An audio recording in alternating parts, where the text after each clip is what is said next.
business? I think मेरी सबसे बड़ी बड़ी लर्निंग ग्राउंड लेवल्स की ये थी कि जो हमें लगता है दूर से कि गांव में लोगों को चाहिए, पास आके वो कम्प्लीटली अलग होता है। सो हमारा जो पूरा मॉडल है वो वेस्ट कलेक्शन का नहीं है। हम एक्चुअली जो ऑलरेडी लेफ्ट ओवर रस्सियाँ, लेफ्ट ओवर कपड़ा होता है, एमएलपी होता है टेक्सटाइल यूनिट से, कारपेट मैन्युफैक्चरिंग यूनिट से, एमएलपी यूनिट से, उसको लेकर हम रस्सियाँ बनाते हैं। जो आर्टिसंस हमारे साथ काम करती हैं उनको सिर्फ चारपाइयाँ बनाना आता है, तो उनको बहुत ज़्यादा बहुत intense level of skilling training देनी पड़ी थी, जिसका मतलब है कि उनको बताया गया कि आप कैसे अपनी कैसे एक चारपाई जो फ्लैट है उसको एक बॉक्स या बास्केट के शेप में बनाना। मुझे वुमेन वुमेन की लाइफ बदलनी थी, क्योंकि मुझे गुस्सा आता है, फ्रस्ट्रेशन आती है जब मैं देखती हूँ लेडीज डिपेंडेंट होती हैं अपने हस्बैंड्स पे, अपने फादर्स पे।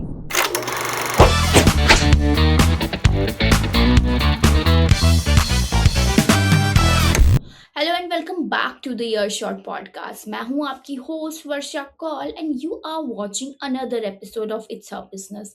आज हम बात कर रहे हैं गौरी मलिक से, फाउंडर ऑफ सिरोही, एक सस्टेनेबल लग्जरी ब्रांड जो वेस्ट को लैंडफिल से निकालकर ब्यूटीफुल ग्लोबली लव्ड प्रोडक्ट्स में कन्वर्ट करता है और साथ ही इंडिया की रूरल वुमेन के लिए एक रियल इकोनॉमिक इंडिपेंडेंस भी क्रिएट करता है।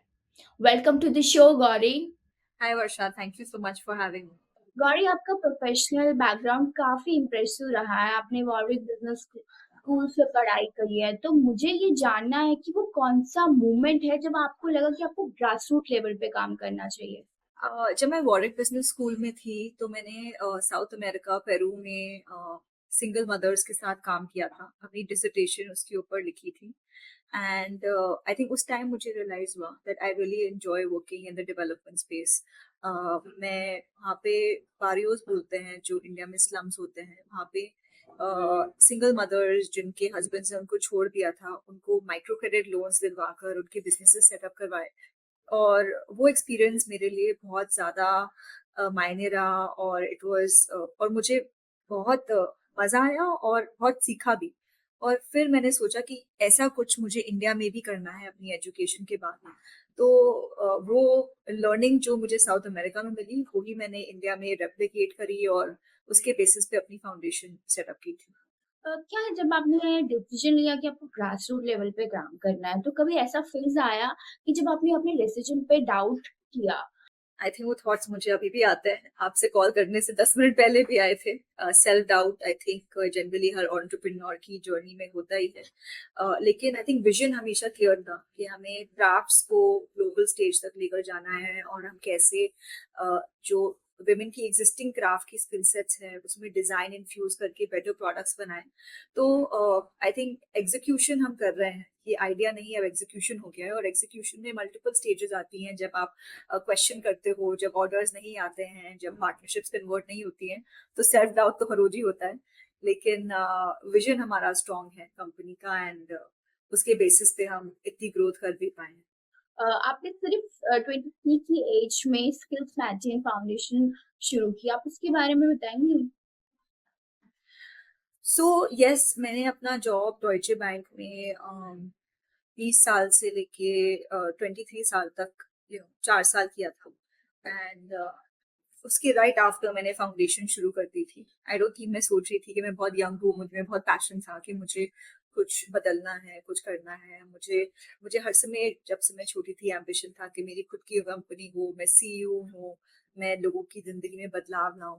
सो आई थिंक उस टाइम मैं एज या मेरे को कितना एक्सपीरियंस है नहीं सोच रही थी। मुझे बस मजा आ रहा था कि मैंने अपनी खुद की कंपनी शुरू की है, और मैं गांव में जा रही हूँ, लोगों से बात कर रही हूँ।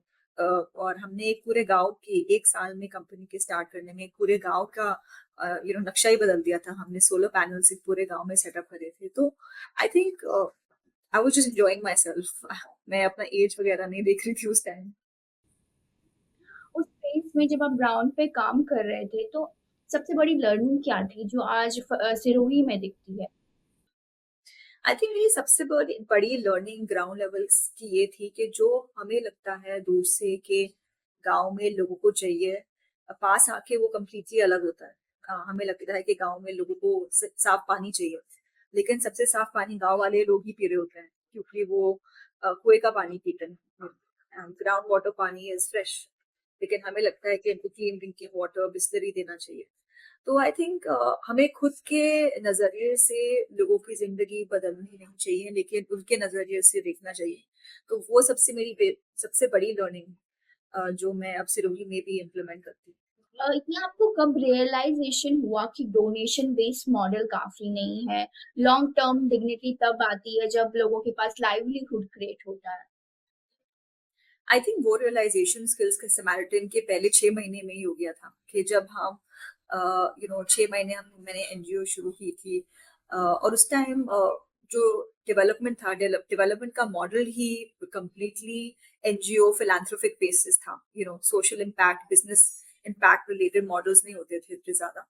एंड तब मैंने रियलाइज किया कि जब हम गांव में जाके लोगों को सोलर पैनल्स और सोलर लाइटिंग घरों में सेटअप कर रहे थे, तो कोई इसको वैल्यू नहीं कर रहा। लोग उसको बस हमने फ्री की सेटअप की थी, और लोग उसको सिर्फ घर में लगाते थे, कुछ मेंटेनेंस नहीं करते थे। तो uh, इससे मुझे रियलाइज हुआ कि people don't value free things. जब से आप उनको चार्ज नहीं करेंगे, उनसे पैसे नहीं लेंगे, मंथली रेंटल नहीं लेंगे, तब तक वो लोग ख्याल नहीं रखेंगे उस चीज का। एंड आई थिंक उसी टाइम पे ये रियलाइजेशन के बेसिस पे मैंने सोचा था कि हाँ, जब स्किल समैरिटन थोड़ा बड़ा हो जाएगा, मैं एक फॉर प्रॉफिट बिजनेस सेटअप करूंगी जो सोशल इम्पैक्ट पे फोकस होगा, लेकिन फिर भी प्रॉफिटेबल होगा। सो स्किल्स मैरिटन के पहले 6 से 8 महीनों में ही ये रियलाइजेशन आ गई थी। जो सिरोही है एक ब्रांड नहीं है, एक विलेज का नाम है और शायद आपकी जर्नी का टर्निंग पॉइंट भी होगा।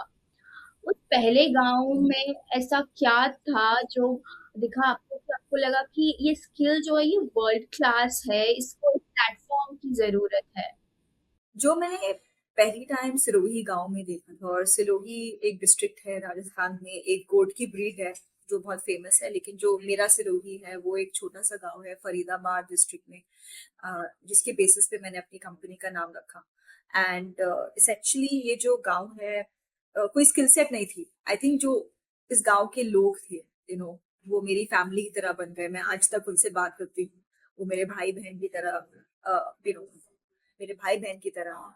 और जो उस गांव का माहौल था, उसके लोग के उससे जो एनर्जी आती थी उस गांव से, आई थिंक उसके बेसिस पे मैंने सिरोही स्टार्ट की थी। आप उस गांव में लेडीज थी जिनकी स्किल सेट वीविंग में, चारपाई, एम्ब्रॉयडरी में बहुत अच्छी थी, लेकिन उनके पास कुछ काम नहीं था। तो ये सब चीजें आई थिंक समझकर मैंने मोटा मोटा सोचा था कि मैं खुद कंपनी चलाऊंगी। और सिरोही मैंने स्किल्स मैरिटन के 8 साल बाद चलाई, ये लॉन्च की।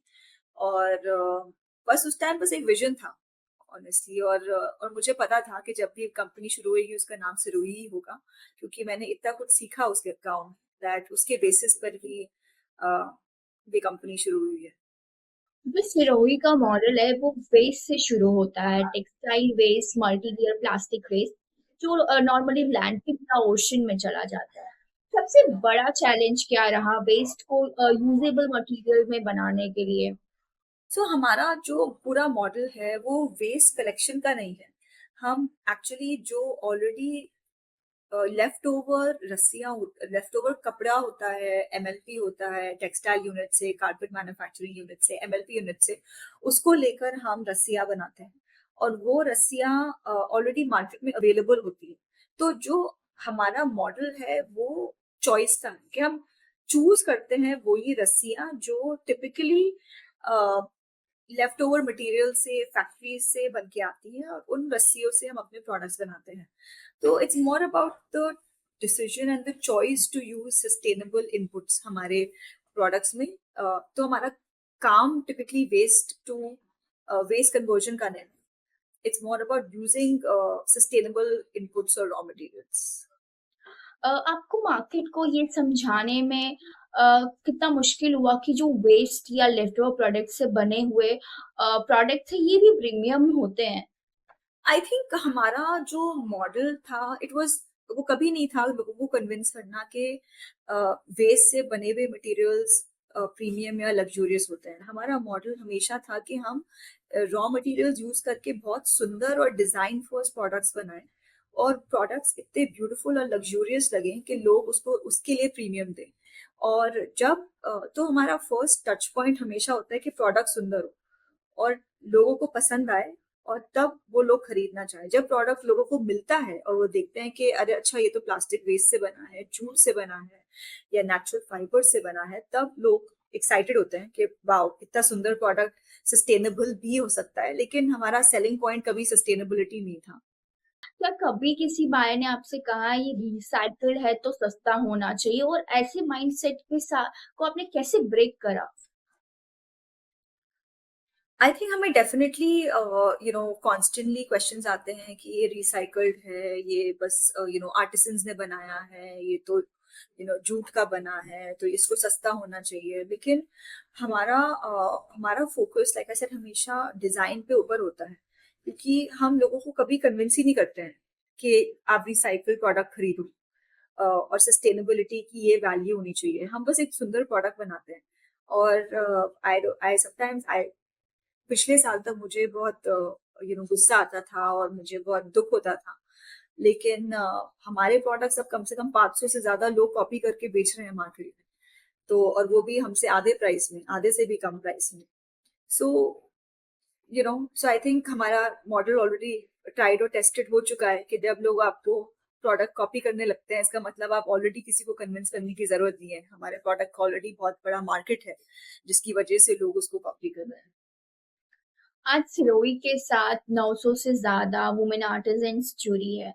तो जब भी वुमेन आर्टिजन्स पहली बारी अपनी खुद की इनकम जनरेट करती है, तो आप उनमें क्या एक इमोशनल शिफ्ट नोटिस करती है? जिन आर्टिसंस के साथ हम पहले काम करते थे, उन्होंने कभी जिंदगी में काम नहीं किया था, उन्होंने सोचा भी नहीं था कि वो काम करेंगी। वो बहुत ही छोटे, बहुत ही कंजर्वेटिव बैकग्राउंड से हैं, जहाँ पे लेडीज कहती थी कि हमारी कम्युनिटी में, हमारी कॉम में लोग काम नहीं कर सकते। तो बहुत ही अलग माइंडसेट था। और धीरे धीरे अब एक से दो लेडीज आई, 10 आई, 15 आई, 100, और अब हम कम से कम 3 स्टेट्स में 1500 आर्टिसंस के साथ काम करते हैं। सो इसेंशली हमारा जो मॉडल है आर्टिसंस के साथ काम करने का, इस नॉट जस्ट कि उनको एम्पावर करना, लेकिन उनको खुद को बताना कि आप में कितनी कैपेबिलिटीज हैं और आप क्या कर सकते हैं। और ये माइंड शिफ्ट आई थिंक सिर्फ आर्टिसंस के घरों में नहीं आया है, कि हमारी 99% आर्टिसंस में थे। लेकिन उनके मेल काउंटर पार्ट्स के भी मेल काउंटर पार्ट्स में भी शिफ्ट आए हैं। जो आदमियां लेडीज को रोकते थे काम करने के लिए, आज वो हमारी फैक्ट्री में आते हैं रॉ मटेरियल लेने के लिए, लेडीज को रिक्शा रिक्शा में फिनिश गुड्स ट्रांसपोर्ट करने के लिए, तो वो लोग भी इन्वॉल्व हैं। तो आई थिंक कम्युनल शिफ्ट काफी बड़ा हुआ है हमारे काम से मुजफ्फरनगर। आपने बताया कि आप के साथ 1500 वुमेन आर्टिजन जुड़ी है 3 स्टेट्स में। 3 स्टेट्स कौन-कौन सी हैं? तो हमारा सबसे ज्यादा काम यूपी में मुजफ्फरनगर स्टेट में होता है, मुजफ्फरनगर डिस्ट्रिक्ट में होता है। फिर हमने राजस्थान में अपना काम शुरू किया हुआ है। और अब लास्टली हम उत्तराखंड में हमने आर्टिसंस के साथ हम वो मटेरियल है उसके साथ बैग्स और डिफरेंट एक्सेसरीज बनाते हैं। तो जो आपके सिरोही का स्केल है वो काफ़ी इम्प्रेसिव है। अ, कैसे इंश्योर करती है कि ग्रोथ के साथ आर्टिज़न सिर्फ सप्लायर्स ना बन के रह जाए, वो बल्कि डिसीजन मेकिंग प्रोसेस में भी पार्टनर्स बने रहें? आई थिंक वो ऑटोमेटिकली हो जाता है, and it's just with women. Women are empowered people just inherently। तो उनको थोड़ा सा आप पुश दो तो अपने आप ही वो से दुर्गा माताएं हो जाती हैं। सो हमने आर्टिसंस को डिसीजन मेकिंग में वो ऑटोमेटिकली इन्वॉल्व हो जाते हैं, क्योंकि अब वो रेट्स के ऊपर नेगोशिएट करती हैं कि हमें इस प्रोडक्ट के लिए इतने पैसे मिलने चाहिए। वो जब भी कोई फैक्ट्री में इवेंट होता है, वो लोग आके बोलती हैं, बताती हैं अपनी कहानियां, जिससे और लोग इंस्पायर हो सके। वो लोग तो एंड इवन जो हमारे डिजाइन प्रोसेस होते हैं, अब आर्टिसंस इनपुट देती हैं कि आई थिंक ये डिजाइन, ये कलर, ये बेटर लगेगा, इसको इस्तेमाल करो, क्योंकि इवेंचुअली प्रोडक्ट वो बनाती हैं। तो आई थिंक मल्टीपल लेवल्स पे आर्टिसंस डिसीजन मेकिंग पे काफी इन्वॉल्व है। आपका जो एनजीओ है स्किल्स पैटर्न फाउंडेशन, उसने सिरोही को बिल्ड करने में क्या रोल प्ले किया? हमारा काम ही स्किल समैरिटन के साथ शुरू हुआ था। और उसके बेसिस पे फाउंडेशन शुरू हुई थी आर्टिसंस की, कि आर्टिसंस को स्किल करना, जो आर्टिसंस हमारे साथ काम करती हैं उनको सिर्फ चारपाइयाँ बनाना आता है, तो उनको बहुत ज्यादा बहुत intense level of skilling training देनी पड़ी थी, जिसका मतलब है कि उनको बताया गया कि आप कैसे अपनी कैसे एक चारपाई जो फ्लैट है उसको एक बॉक्स या बास्केट के शेप में बनाएं, उसको कैसे बेंच बनाएं, इसको लॉन्ड्री बास्केट कैसे बनाए। तो आई थिंक ये सारी ट्रेनिंग नॉट फॉर प्रॉफिट से ही शुरू हुई, क्योंकि सबसे पहला काम सेल्स का नहीं हुआ, वो डिजाइन इंटरवेंशन का हुआ, स्किलिंग का हुआ, प्रोफेशनलिज्म का हुआ, उनको बेसिक एटिकेट्स देना कि क्वालिटी मैच करना, जो आपको डिजाइन दिया है उसको मैच करना। और उसके बाद धीरे धीरे हमारा जब प्रोडक्ट्स अच्छे बने, वेबसाइट पे डाला, मार्केटिंग की, फिर सेल्स शुरू हुई। तो जब सेल बढ़ने लगी तब हमने रियलाइज किया कि अब we need to make it a for profit model, क्योंकि हमें मार्केटिंग ज्यादा करनी पड़ेगी, और नॉट फॉर प्रॉफिट के अंदर आपका फोकस स्किलिंग का होता है, नॉट मार्केटिंग।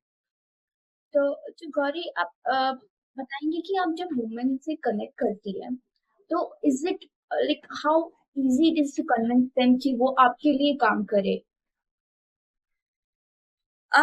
हमें कन्विंस करने की जरूरत ही नहीं होती, हमारा पूरा पूरा मॉडल किसी को मोबिलाइज स्किलिंग करने की जरूरत ही नहीं था। हमारा काम सिर्फ, हमने स्टार्ट नहीं किया कि हम 500 लोगों के साथ शुरू करेंगे, हमने शुरू किया बस एक लेडी के साथ, और उसने उसको बोला कि कि आप हमारे लिए प्रोडक्ट्स कराओ। और फिर वो जब उस लेडी के घर में पैसे आए और उसने अपने घर में अपने लिए साड़ी खरीदी, फिर उसकी दोस्त आई कि तुमने अपने पैसों से अपने लिए साड़ी खरीदी, क्या कर रही हो मुझे बताओ। और धीरे धीरे लोग जुड़ते गए। तो आई थिंक हमारे मॉडल में आज तक हमने किसी को मोबिलाइज और कन्विंस करा ही नहीं है। लोगों ने अपने आप को एक दूसरे को देखकर ही आगे बढ़े हैं। गौरी, आपने मोबिल बिजनेस स्कूल से पढ़ाई की है, लेकिन जब हम ग्रास रूट पे काम करती है तो ऐसी कौन सी लर्निंग है जो आपने बिजनेस में नहीं सीखा और ग्राउंड? आई थिंक इतनी सारी चीजें जो आप बिजनेस में सीखते हो वो बहुत एकेडमिक होता है, आपको ये भी नहीं पता कि वो ग्राउंड लेवल पे आप अप्लाई कर सकते हैं या नहीं। ऑब्वियसली वो आपको बेसिक एटिकेट्स, बेसिक प्रोफेशनलिज्म सिखा देता है। लेकिन ग्राउंड लेवल पे आई थिंक लोगों को, एक पार्टनर को ईमेल कैसे लिखना कि हमारे प्रोडक्ट्स खरीदो, कैसे अपनी कस्टमर केयर को, कस्टमर्स को कैसे बात करते हैं वो सीखा है। ग्राउंड लेवल रियलिटीज पे आर्टिसंस जब हम मैनेज नहीं कर पाते हैं, और उनको टाइम पे काम देना कि टाइम पे आप हमें प्रोडक्ट्स दीजिए, वापस ऑर्डर दीजिए, उसको मैनेज करना। तो आई थिंक हर रोज कुछ ना कुछ सीख रहे हैं। आई थिंक स्टार्टअप और एंटरप्रेन्योरशिप अपने अपने में ही एक बहुत बड़ा एमबीए है और कंटिन्यूअस लर्निंग है। जो जो चीजें आई थिंक मैंने सोची भी थी कि मैं करूंगी, वो मैंने अपनी लाइफ में इम्प्लीमेंट करी हुई है, सिर्फ एंटरप्रेन्योरशिप की वजह से। So I am very grateful. And it is, वो अपने आप में ही एक बहुत बड़ा एमबीए है। गौरी, जब आपने अपना एक अच्छा खासा करियर छोड़कर आपने इंडिया के गाँव में ग्रासरूट लेवल पे काम करना शुरू किया, तो आपने आपके पेरेंट्स का क्या रिएक्शन था? उन्होंने आपको सपोर्ट किया या दे वर अगेंस्ट यू कि आप क्या कर रही हैं? आई थिंक मैं यहाँ तक इसलिए ही पहुंच पाई क्योंकि मेरे पेरेंट्स 100% हमेशा सपोर्टिव रहे हैं मेरे डिसीजंस के। उन्होंने हर समय मेरा साथ दिया। वो मेरे साथ खड़े रहते हैं हर इम्पोर्टेंट डिसीजन में, अगर मुझे कुछ भी सपोर्ट चाहिए। और काफी लोगों को नहीं पता है कि मैं सिंगापुर में रहती हूँ, मेरे 2 बच्चे हैं, लेकिन ये कंपनी पूरी और कंपनी मुजफ्फरनगर में बेस्ड है जहाँ पे मेरे पेरेंट्स हैं। तो उनके सपोर्ट के बिना आई डोंट थिंक मैं जितना कुछ कर रही हूँ वो कर पाती। And more in terms of I would say वो मेरे पेरेंट्स इन्वॉल्व नहीं है बिजनेस में, लेकिन आई थिंक बस उनका इमोशनल सपोर्ट और सिक्योरिटी जो मुझे मिलती है, आई एम वेरी फॉर्चुनेट। सो आप इतना दूर रह के एक फॉरेन कंट्री में रह के आप कैसे इतना बड़ा बिजनेस ऑपरेट कर पा रहे हो? आई विश मैं हर रोज वो आंसर ढूंढती हूँ कि मैं कैसे कर रही हूँ, और मैं क्वेश्चन पूछती हूँ कि मैं कैसे करूँ। लेकिन आई थिंक मैंने टीम सेटअप करी हुई है, हमने काफी रिमोट वर्किंग टूल्स सेटअप करे हुए हैं जिसकी वजह से ऑपरेशन चलते हैं हमारे। आई एम वेरी फॉर्चुनेट कि हमारी जो ग्राउंड टीम है वो पहले दिन से हमारे साथ है, और उन्होंने सीखा, पैकेजिंग सीखी है हमारे साथ, उन्होंने प्रोडक्ट डिजाइन सीखा है। सब लोग अलग अलग प्रोफेशन से थे, कोई बाइक रिपेयर की दुकान से था, कोई यू नो कोई बेसिक इंजीनियर था, कोई अलग-अलग प्रोफ़ेशन से आके सब लोगों ने इस क्राफ्ट कम्युनिटी ने एक साथ सेटअप की है और उसकी वजह से आई थिंक ये कंपनी चलती है क्योंकि सब लोग अपने आप में एंटरप्रेन्योर्स और ओनर्स ही हैं। गौरी, मेरा आखिरी सवाल आपसे ये रहेगा कि अगर आप सस्टेनेबिलिटी और लग्ज़री को एक सेंटेंस में डिफ़ाइन करती है, तो वो क्या होगा? जबकि दुनिया अक्सर इन्हें अपोज़िट मानती है। आई डोंट थिंक लग्ज़री और सस्टेनेबिलिटी एक सेंटेंस में आप डिफाइन कर सकते हैं। लेकिन आई थिंक सस्टेनेबिलिटी और लग्ज़री दोनों लॉन्जेविटी पे फ़ोकस करते हैं। आप लग्ज़रियस प्रोडक्ट्स इसलिए खरीदते हैं, इतना प्राइस इसलिए देते हैं कि आप आपके लिए प्रोडक्ट लॉन्ग लास्टिंग रहे। और जो सस्टेनेबल प्रोडक्ट्स हैं, होप ये होती है कि हमने वेस्ट मटेरियल्स को लेके एक वेस्ट मटेरियल की लाइफ एक्सटेंड करी और उसका एक प्रोडक्ट बनाया। प्लास्टिक जो लैंडफिल में जाने वाला था, लैंडफिल में जाने की वजह हमने उसको यूज किया, प्रोडक्ट बनाया, तो हमने एक प्रोडक्ट की ऑलरेडी लाइफ एक्सटेंड कर दी और उसी प्रोडक्ट को अब हम यूज कर रहे हैं, बास्केट बना रहे हैं जो होपफुली लाइक कम से कम 50 से 100 साल चल सके। तो I think for me luxury और सस्टेनेबिलिटी बोथ मीन लॉन्जेविटी। और सेकंड थिंग इज स्टोरी। सब लोग दिखाना चाहते हैं कि मैंने ये प्राडा का बैग खरीदा, या बात करते हैं कि कौन सा नया तो प्राडा बैग है। और सस्टेनेबिलिटी की भी सेम स्टोरी है कि आपका प्रोडक्ट कहाँ से बना, किसने बनाया, क्यों बनाया, उससे क्या इम्पैक्ट आया। एंड आई थिंक ये दो चीजें, लॉन्जेविटी और story, is what makes sustainability and luxury the same thing, at least for me. आपको किसी एनजीओ या इंडियन ऑर्गेनाइज़ेशन का सपोर्ट है आपका बिज़नेस रन करने में?